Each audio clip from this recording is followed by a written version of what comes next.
Hey, it's EfreetEater. How's it going today? I know I'm a little bit late on this, but let's talk about episode 7 of Samurai Jack Season 5.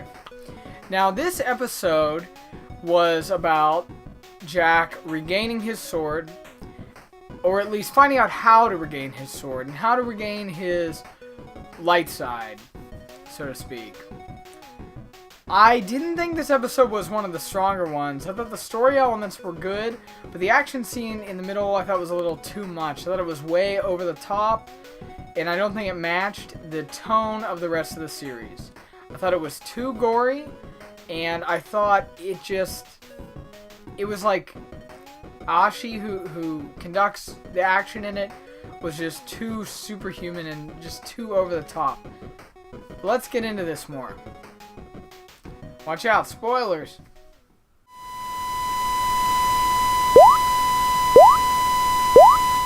So the beginning of the episode tells how Jack lost his sword. It was pretty interesting, and it actually made me wonder if I was watching the wrong show.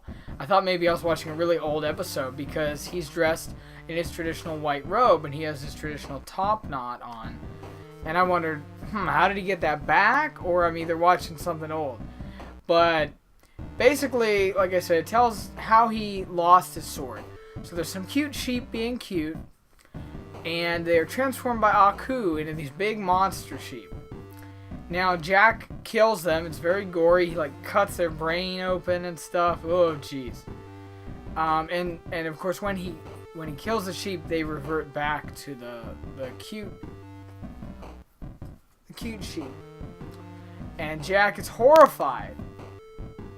And he feels, really guilty. And he actually drops his sword into this big pit by accident. Now, back in the present, Jack and Ashi are looking for the sword.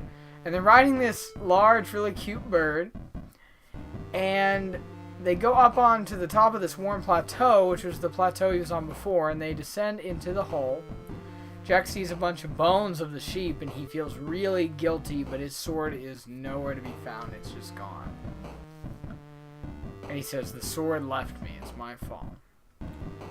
So he goes outside and he meditates, and he has to make tea for this celestial being. And this was kind of weird, but I like the colors they're using in this scene.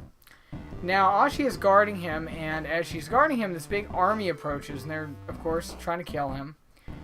And I really like the look of this army. They reminded me of the guards in the town in the game Medieval, PS1. They have cool, like, green, like, gross colored skin. They have gothic armor. And they have this Cockney accent. And it was sort of funny, and it was pretty cool. And Ashi says she'll take them all on. And I'm thinking, how? This isn't Dynasty Warriors, where it's going to be like Dynasty Warriors. And it was like Dynasty Warriors. Basically, she picks one of them up and pushes him and knocks them all down, and then there's this big gory fight scene where she's like cutting heads off and impaling people on pikes and stuff, and I'm thinking this is kind of a Genndy Tartakovsky standard, but it's like a gory version, and I think because of that, because it was more of like a serious episode, and it was a really big army, it made me think it was like too over the top, but it also made me wonder, is this something he's wanted to do for a long time? Is this like a wish fulfillment for him? And I think it probably was in a way. Okay, so after she beats these warriors, her mom appears. She sees this shadow on the plateau, arrows are shooting at her, and it's actually her mom. And she goes to fight her mom. She has to stop the arrows from hitting Jack. And there's more like Dynasty Warriors, like Jet Li type of stuff going on. She picks up this broken horn, she breaks it off of this animal really easily, and somehow she's able to block her mom's dagger with it. And it's like, what? Like, considering her mom must be a pretty fierce warrior, but she's able to easily, like, block the dagger with this horn that she just broke off a skull, and it's like, what? The fight, regardless, the fight is choreographed well. Ashi's logic is kind of weird. Her mom says, you killed all your sisters, and she says, no, you killed them because you brainwashed them to fight Jack, and they were destined to die. But she's such an exception to that it comes out kind of weird. Like, I don't entirely disagree with her logic, but it just seems like a strange choice. She kills her mom with a thrown arrow. It pierces her through the stomach, and then we go back to Jack. And Jack has made really bad tea for this celestial judge. It's not balanced, is what he says. And Jack's dark side comes out and gets really mad, and is yelling at Jack, and is yelling at this angel guy. And Jack is able to actually defeat his evil side.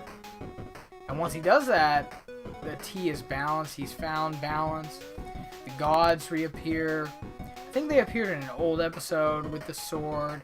One is clearly Odin.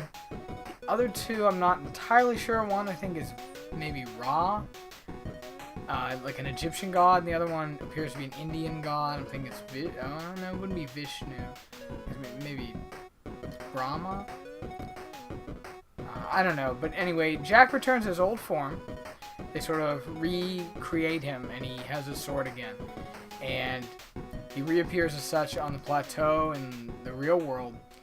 So, I don't know. This episode had a good story.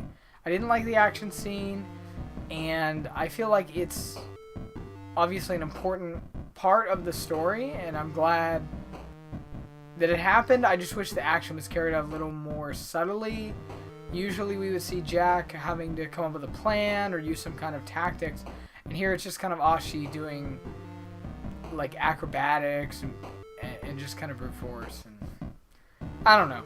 Anyway, I'll talk about the next episode tomorrow, because like I said, I was late on this one. So be back. Don't forget to like, subscribe, and share, and we'll see you in a little bit. Have a good one.